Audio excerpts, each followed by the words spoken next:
ज्ञान संप्रदायના પ્રિય સ્થાપક અનંત બ્રહ્માંડાધીશ કૈવલ કર્તાના પરમ વિશેષ અંશ સકળતા સિદ્ધાંતનું પ્રતિપાદન કરનાર અનંત અંશોના તારણહાર કૈવલ ધર્મ ધુરંધર नव बुद्धि के सागर पंचम स्वसंवेदना रचयिता महान समर्थ परम श्रेष्ठ परम विभूतिवान परम दयालु परम कृपा निधि सर्वज्ञ दिव्य परम गुरु श्रीमद करुणा सागर जी महाराज विश्व भरना मनुष्य ने यथार्थ ज्ञान उपदेश आपता स्वरचित हस्तालेवा ग्रंथने विषय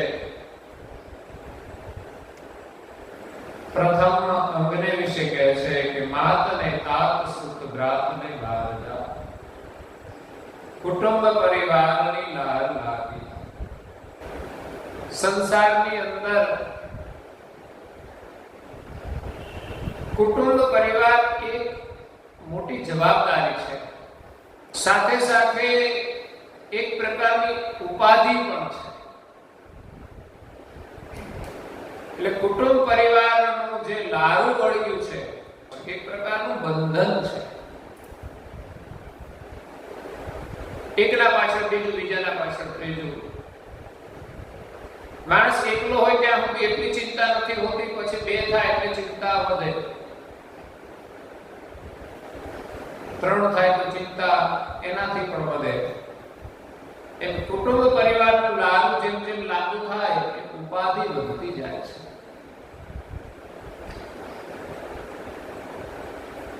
એટલે અહીંયા દિવ્ય પરમ ગુરુ કહે છે કે માતને તાત સુત ભ્રાતને ભારજા કુટુંબ પરિવારના પ્રધાન સંબંધો માતા પિતા સૌથી પહેલા પૃથ્વીમાં અવતરણ થાય એટલે માતા પિતા દ્વારા જન્મ મળે છે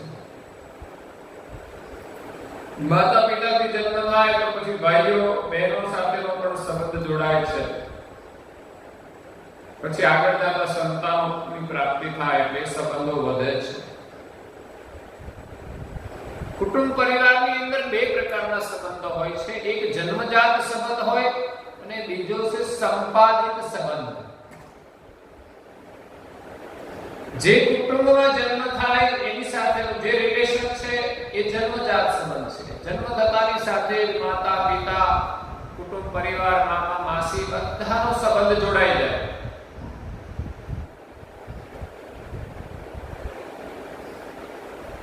અને બીજો એક સંબંધ છે સંપાદિત સંબંધ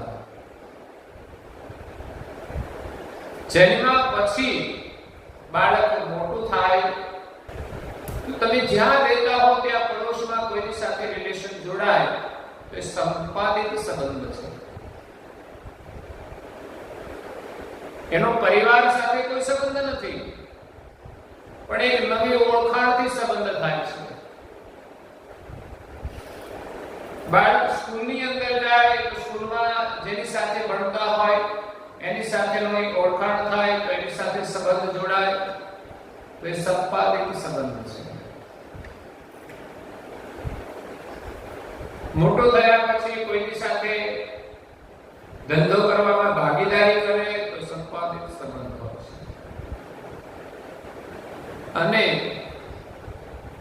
મોટો થયા પછી લગ્ન થાય છે એ પણ એક સંપાદિત સંબંધ છે એ કોઈ નિર્મિત સંબંધ હોતો નથી જ્યાં સંબંધ જોડાય ત્યાં થાય છે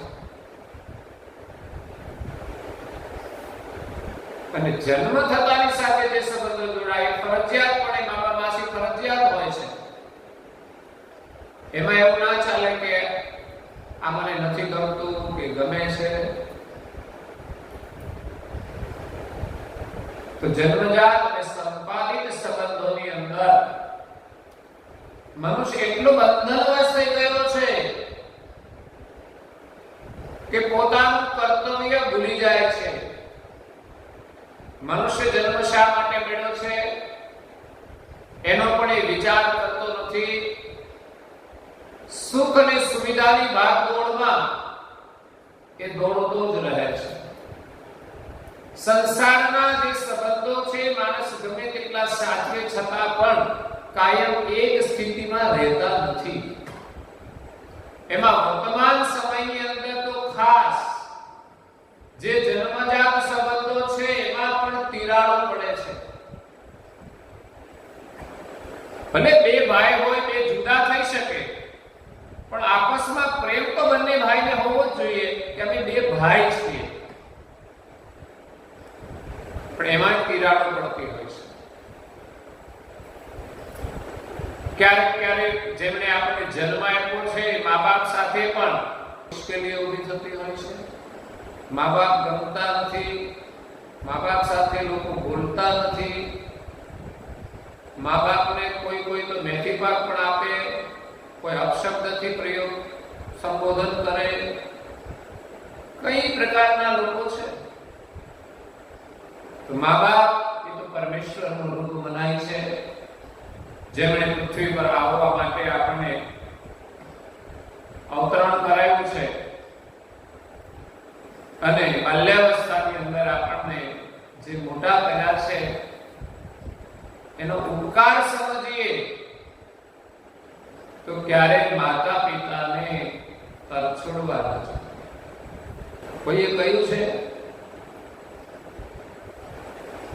માતા પિતાને દુઃખ થાય ત્યારે કે દીકરી ઘર છોડે ત્યારે અને દીકરો તારું છોડે ત્યારે.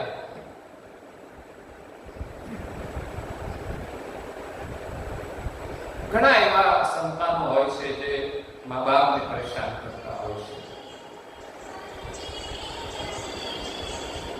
વિદેશની સંસ્કૃતિમાં પણ મા બાપનું મહત્વ વિશેષ નથી હોતું. ખરેખર તો મનુષ્યની સંસ્કૃતિ પ્રમાણે મા બાપની ઉંમર થઈ જાય પછી મા બાપને સાચવવાના હોય છે. જ્યારે વિદેશ કલ્ચરની અંદર દીકરાઓ મા બાપથી જુદા થાય છે. મેં જોયું છે કે વિદેશમાં છોકરો ઉંમર લાયક થઈ જાય અને લગ્ન કરવાના હોય કે એના માટે સ્પેશિયલ નવું મકાન રાખી લે. એક જ દીકરો હોય, મા બાપ હોય તો એને ક્યાં જુદું રાખવાનો પ્રશ્ન છે? જે મકાન છે એમાં જે રહી શકે. પણ નહીં. કેમ તો કે મેરેજ થયા પછી એમને અલગ રહેવાનું. તો પછી આ ઉપાધિ કરવાની શા માટે? મનુષ્યની સંસ્કૃતિ પ્રમાણે પરિવાર સાથે રહેવા આનંદ છે. જે બાલ્યાવસ્થામાં આપણું જીવન મા બાપને આધીન હતું, એ વૃદ્ધાવસ્થાની અંદર માતા પિતાનું જીવન પુત્રને આધીન હોય છે. બાળકો નાના હોય ત્યારે ઘણી બધી ભૂલો કરે, પરેશાન કરે, છતાં પણ મા બાપ તરછોડતા નથી. એ જ રીતે કદાચ ઉંમર લાયક થયા પછી મા બાપની પણ કદાચ ભૂલ હોઈ શકે તો એને તરછોડવાના ના હોય. એક મહાત્મા તો સરસ દ્રષ્ટાંત આપતા હતા કે આપણા જે ચશ્મા હોય, ચશ્મા એની અંદર નંબર આવે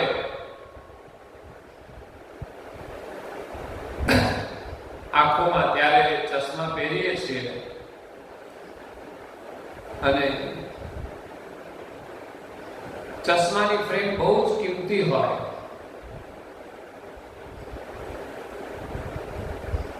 પછી નંબર બદલાય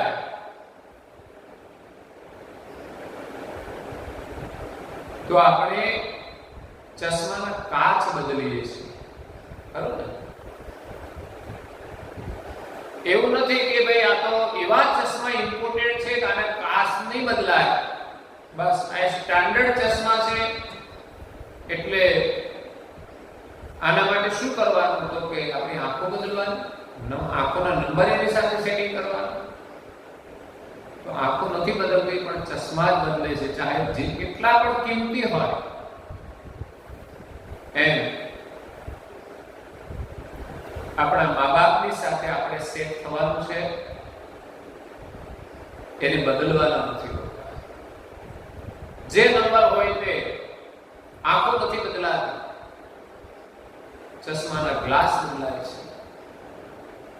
એમ મા બાપ એ તો આપણી આંખો છે, એમાં જે નંબરના ફેરફારો થાય ને પણ આપણા ચશ્મા આપણે બદલવાનું, આપણે બદલવાનું, પણ મા બાપને નથી બદલવાનું. એટલે અહીંયા પરમ ગુરુનો કહેવાનો આશય છે કે કુટુંબ પરિવારનો સંબંધ વાસ્તવિક રૂપે જે રીતે નિભાવવો જોઈએ એ રીતે લોકો નથી નિભાવતા. પરિવારમાં પ્રેમ જરૂર હોવો જોઈએ, પણ એક બીજી સમસ્યા એ છે કે જ્યાં પ્રેમ છે ત્યાં અતિરેક છે, આસક્તિ છે, મમતા છે, મોહ છે, એ પણ એના માટે દુઃખનું કારણ બને છે. જો મા બાપ સાથે પરિવારમાં પ્રેમ ન હોય તોય દુઃખ હોય છે, અને અતિ મમતા રાખે એટલે સમજવાનું કે કોઈ એક બાજુ અન્યાય થવાનું છે.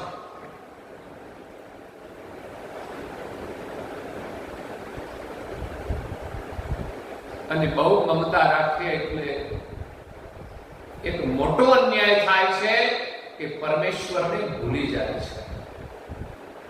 ક્યારેક પૈસાની પાછળ પાગલ થઈ જાય, ક્યારેક પરિવારમાં પાગલ થઈ જાય, ક્યારેક ભોગ વિલાસની અંદર પાગલ થઈ જાય, ત્યારે માણસ પરમેશ્વરને ભૂલી જાય છે. ક્યારેક પરમેશ્વર સમાન ઘરના મા બાપને પણ ભૂલી જાય છે. એની પાછળનું કારણ એ છે કે માણસ એના મોહની પાછળ પાગલ થઈ જાય છે. સંસારના પદાર્થો સુખ નથી આપતા, એ કાયમી પણ નથી, પણ વાસ્તવિકતાને જે સમજતા નથી એવા મનુષ્યો આ સંસારમાં બહુ મોટી ભૂલ કરી દે છે. પોતાની બુદ્ધિથી પોતે નિર્ણય કરતા હોય છે, ત્યારે આગળ જતા એની બહુ પસ્તાવો થાય છે.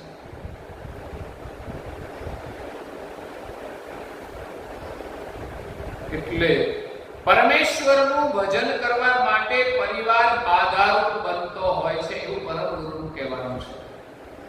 પરમેશ્વરની પ્રાપ્તિ માટે આપણને માનવ દેહ મળ્યો છે, અને પરમેશ્વરનું ભજન કરવાથી પરિવાર સુખી થાય છે, બધાનું કલ્યાણ થાય છે, બધાને સારા સંસ્કાર મળે છે.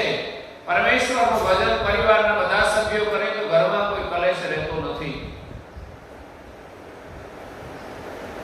બધાની અંદર પ્રેમ જો જાગે તો પરિવારમાં કોઈ દુઃખ રહેતું નથી. જ્યાં પરમેશ્વર પ્રત્યે પ્રેમ જોડાય ત્યાં પરિવાર પ્રત્યે તો સ્વાભાવિક પ્રેમ હોય છે.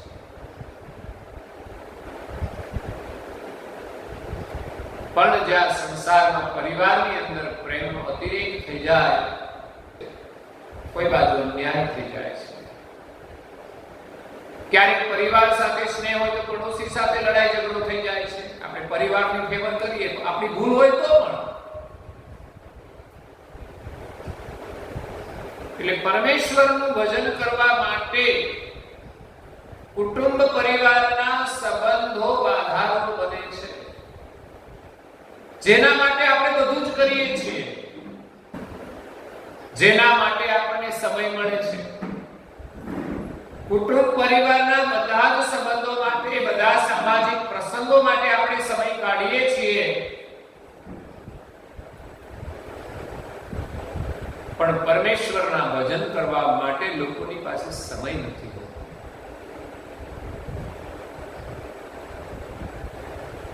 ઘણીવાર આપણે કહીએ કે પ્રસંગો હોય તો કે સમય નથી.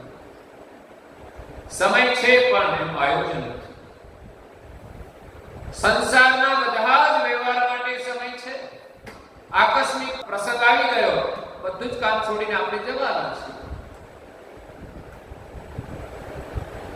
પણ એ જ પ્રકારે બધું કામ છોડીને આપણે પરમેશ્વરનું ભજન નથી કરવું. ત્યારે એમ માનીએ છીએ કે આપણી આ ફરજ છે અને આપણા માટે આ કામ મહત્વનું છે. હોય છે કામ મહત્વના પરિવાર માટે. મા બાપ ઘરમાં બીમાર હોય, દુઃખી હોય તો એને છોડીને તમારે કંઈ જ કરવાનું નથી. એ જ પરમેશ્વરનું ભજન છે. પણ ટીવી જોતા હોય પછી કથા ચાલે તો ના ના મારે નથી, મારું કામ છે. એવાય કામો હોય છે. લોકોને બજારે બેસવાનો સમય મળે છે પણ ભજન કરવાનો સમય નથી.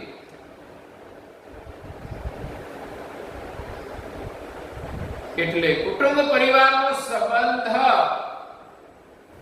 ક્યારેક એના જીવનમાં પણ બાધારૂપ બની જાય છે. એની પાછળનું કારણ એ છે કે આપણે પરમેશ્વરને અન્યાય કર્યો છે.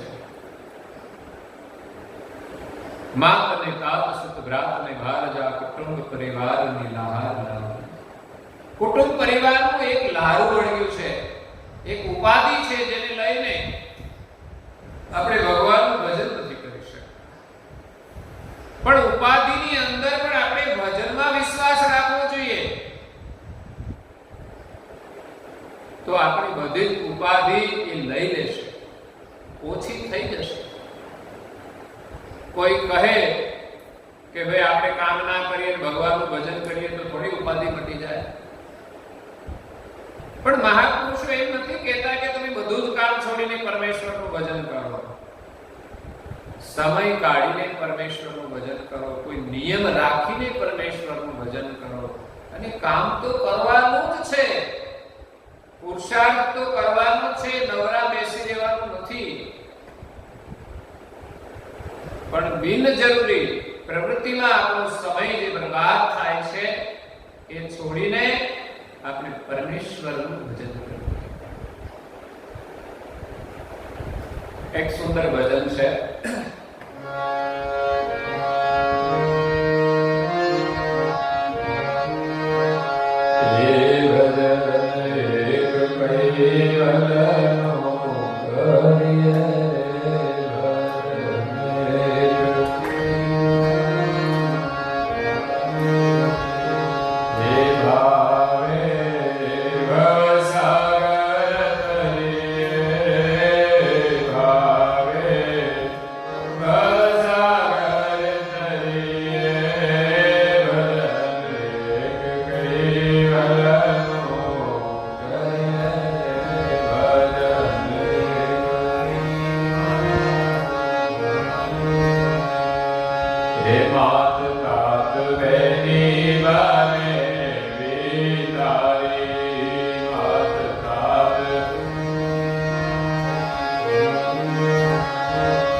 જ્યારે અંધકાર આવે ત્યારે કોઈ આપણી સાથે આવી શકતું નથી. આપણે જેમ જ મન કે સાથે થોડું જવાનું હોય,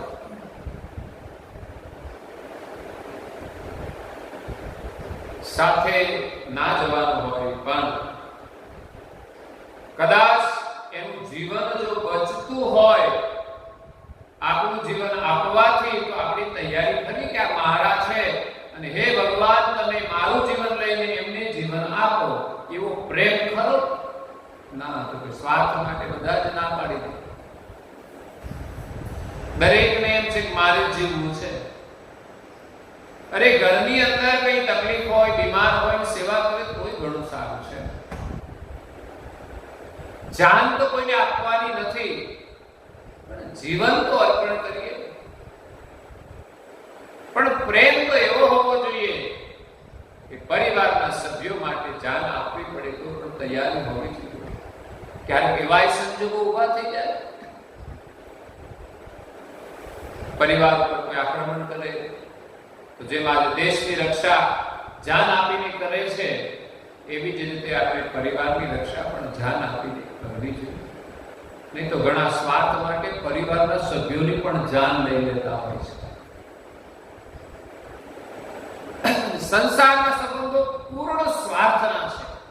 સ્વાર્થ પૂરો થઈ ગયો એટલે તમે કોણ અને કોણ કશો સંબંધ નહીં. જ્યાં સુધી દરેકને સ્વાર્થ છે ત્યાં સુધી પ્રેમ છે.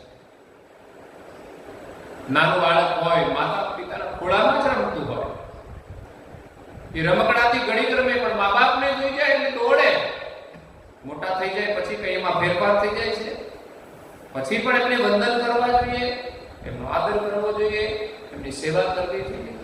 જેટલો પ્રેમ બાળપણમાં હતો એટલો જ પ્રેમ જુદા સ્વરૂપમાં હોય છે, પણ હોવો જોઈએ.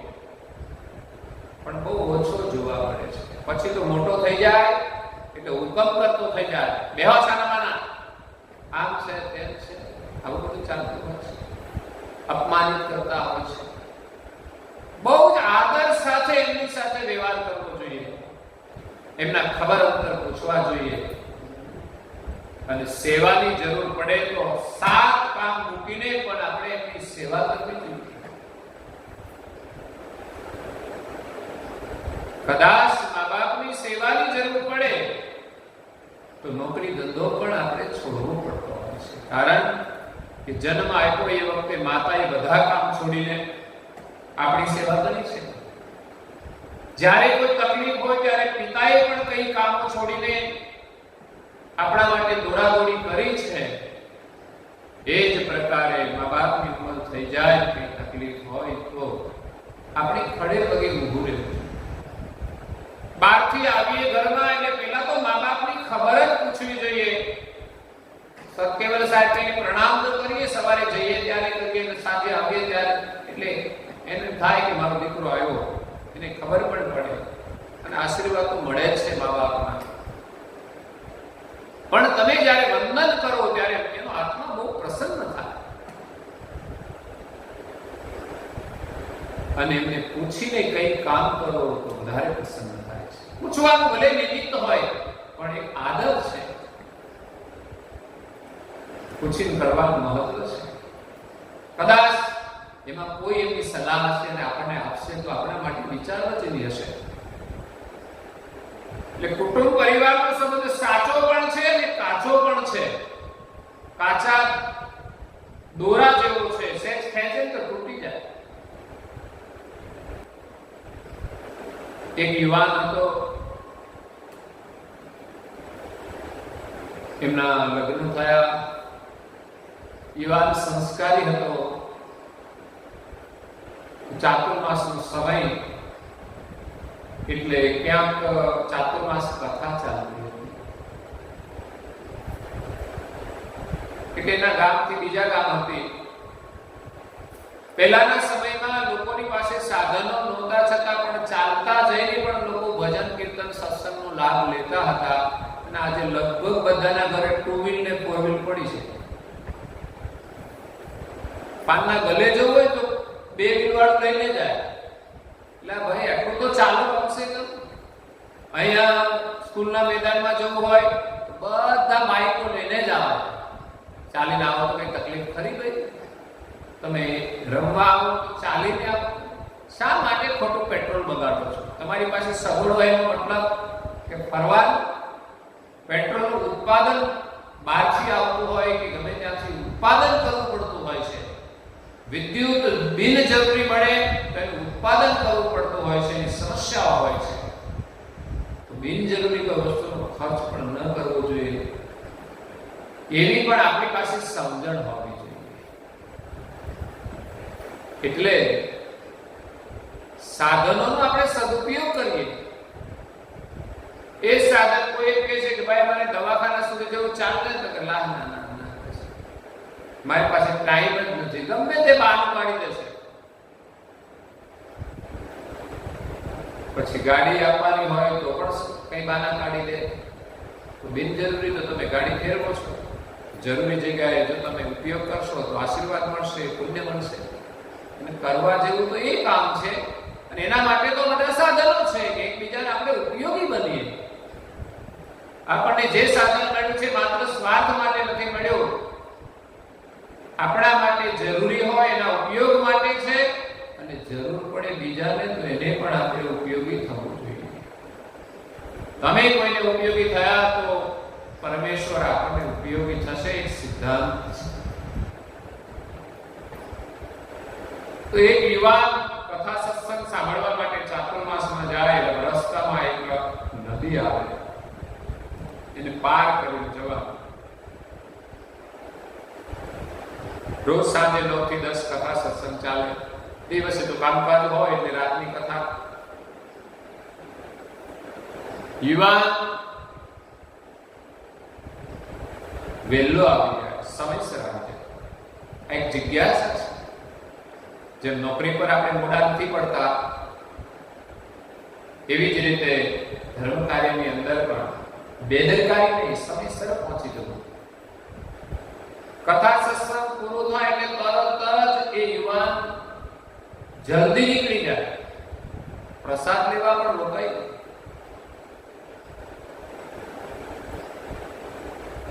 મહાત્મા એને પ્રશ્ન પૂછ્યો કે બેટા, તું સમયસર જલ્દી આવી જાય છે, પણ સાંજે પાછો કથા પૂરી થયા પછી જલ્દી તું કેમ જતો રહે છે?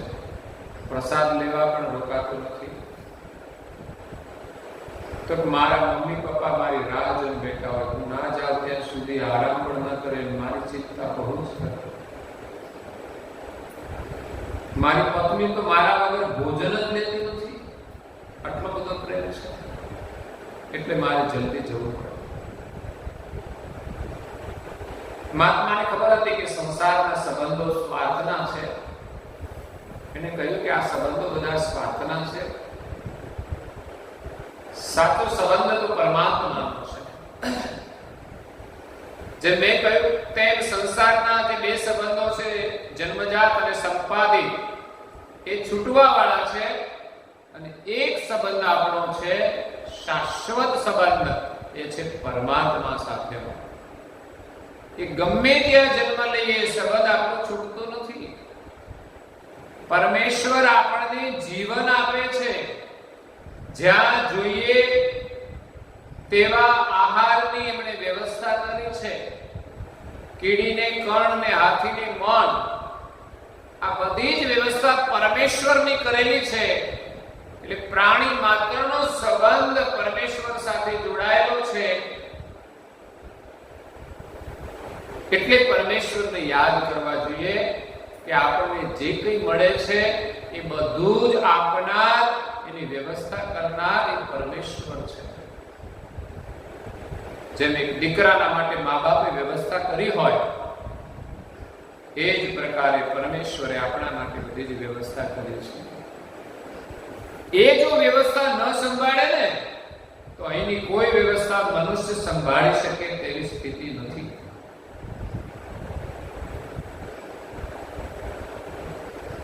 જેને જેટલી વસ્તુ જોઈએ એકબીજા દેશો આદાન પ્રદાન કરે છે, એકબીજા રાજ્યો આદાન પ્રદાન કરે છે, એમ કરીને પણ બધી જ વસ્તુઓ દરેકને મળે છે.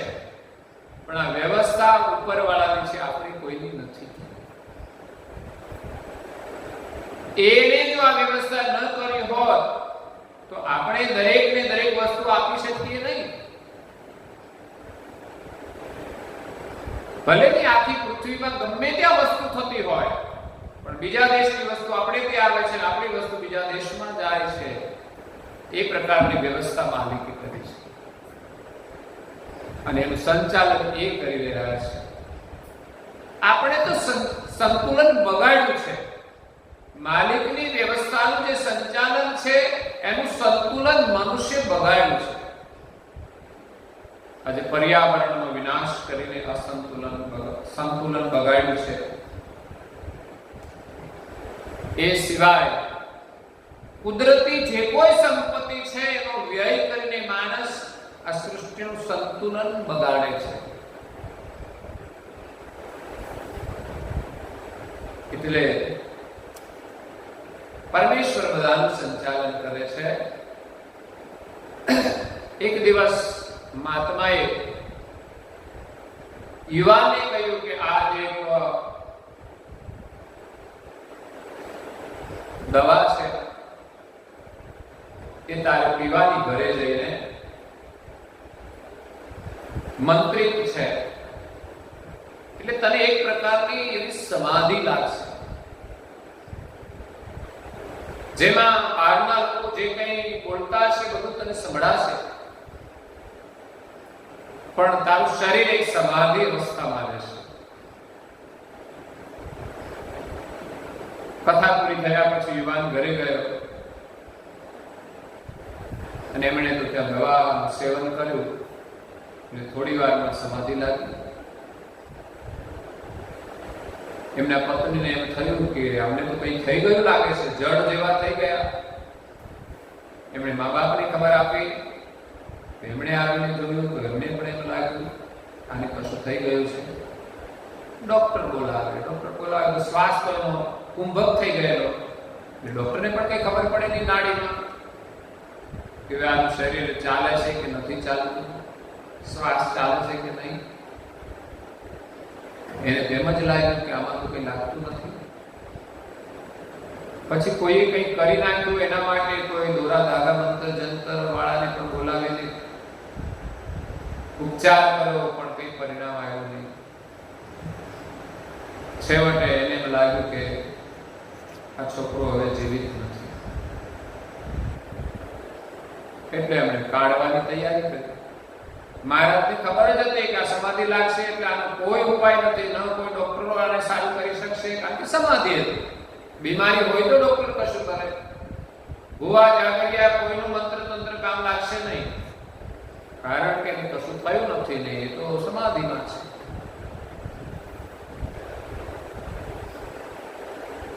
તો મહારાજ પણ ત્યાંથી નીકળ્યા છે. આ બાજુ આ લોકોએ તો કાઢવાની તૈયારી કરી. પહેલાની બધી ખબર હતી કે મને હવે કાઢવાની તૈયારી કરી છે. સમાધિ એવી આપી કે પોતાની જાતે ઉતારી ના શકે, નહીં તો પાછું આવી જાય.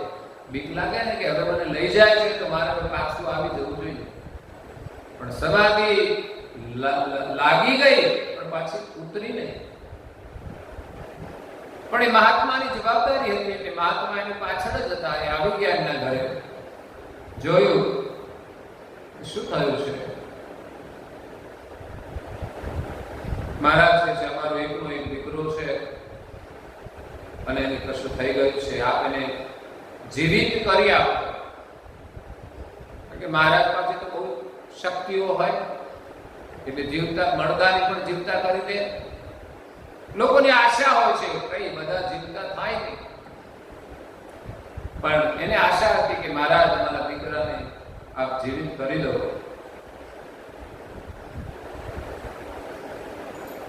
જોકે પરિવાર માટે ઘણી બધી આશાઓ હોય છે કે અમારો દીકરો આગળ વધે, બહુ સારી વાતો છે, પણ એના માટે કંઈક કરવાની તૈયારી રાખવી જોઈએ. મહાત્મા જે કંઈ કે એ પ્રમાણે કશું કરવાની તૈયારી હોવી જોઈએ. તો અહીંયા મહાત્માએ કહ્યું જીવતો તો થશે, પણ તમારામાંથી કોઈને જીવન આપવું પડશે. એટલે ઘરમાં ડોસા અને ડોસી પણ હતા. એને પહેલા તો પૂછવામાં આવ્યું કે તમે તમારું જીવન આપો તો આ તમારો દીકરાનો દીકરો જીવતો થાય.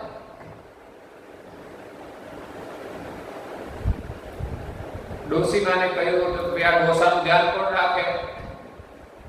એ તો હું છું એટલે ધ્યાન રાખું છું, નહીં તો કોઈ ધ્યાન ના રાખે. ડોસાને કહ્યું તમે જીવન આપો. ડોસો કહે એમનો બાપ નથી આપતો, હું શાનો આપું?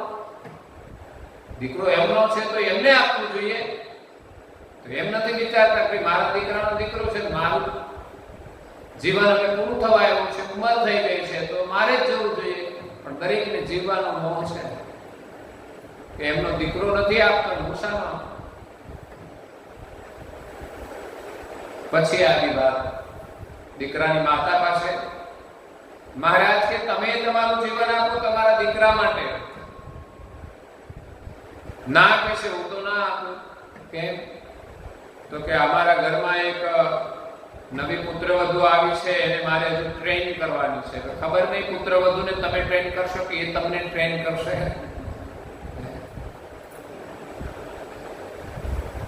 એટલે એને મમતા છે કે મારે આ કરવાનું છે, મારે પેલું કરવાનું છે, પણ કોઈ દીકરા માટે જીવન આપવા તૈયાર નથી. એના બાપને પૂછવામાં આવ્યું કે તમે જીવન આપો. એનો બાપ કહે છે કે ભાઈ ઝાડ હશે તો બીજું ફળ લાગશે, એટલે એને કે બીજું સંતાન મળશે, એ મરી જશે તો એને પણ એટલો સ્વાર્થ છે જીવન, એ પણ જીવન આપતા નથી.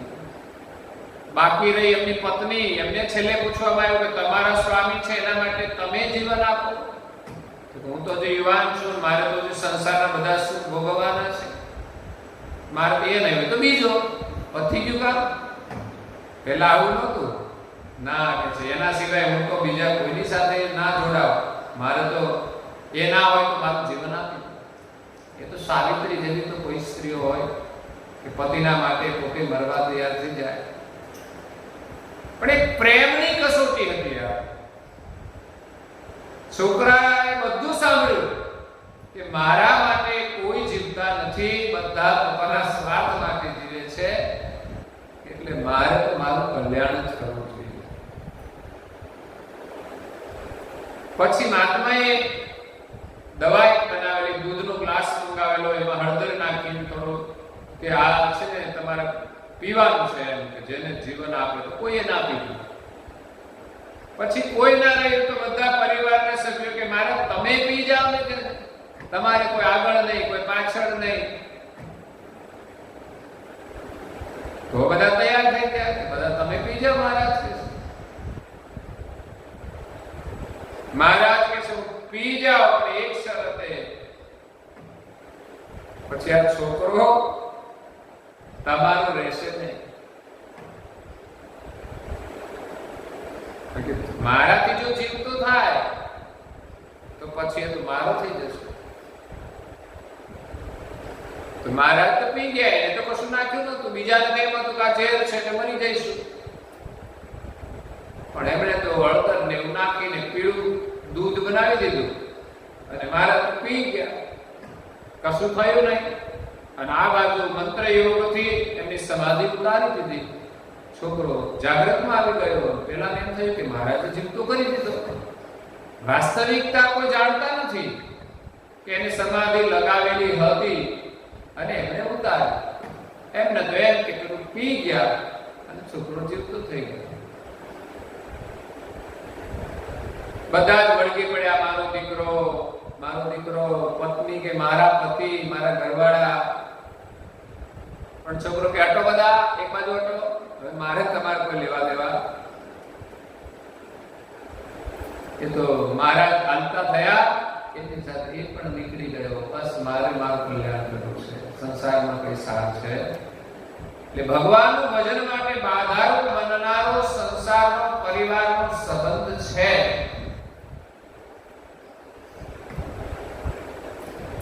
તો પરમેશ્વરનો પણ સંબંધ છે, બધાના કરતા મહત્વપૂર્ણ છે. સંસારમાં જ્યારે મુશ્કેલીઓ આવે ત્યારે પરમેશ્વર યાદ આવે છે ને આવશે. ત્યારે પરિવારના સભ્યો કોઈક પરિસ્થિતિમાં કશું નથી કરી શકતા. મેં કહ્યું ને, માણસ બીમાર હોય તો એની સેવા કરે તો સારું છે, ને તો એ પણ ન કરી શકે. જ્યારે પરમેશ્વર તો આપણને કદાચ સાજા પણ કરી શકે છે. પરમેશ્વરના માર્ગે ચાલીએ તો બધી મુશ્કેલીઓ દૂર થઈ જાય છે. એટલે આપણું કલ્યાણ કરવા માટે કુટુંબ પરિવારનો સંબંધ આધારરૂપ બને છે. અને બીજું બંધન છે ઇન્દ્રિય સ્વાદ ને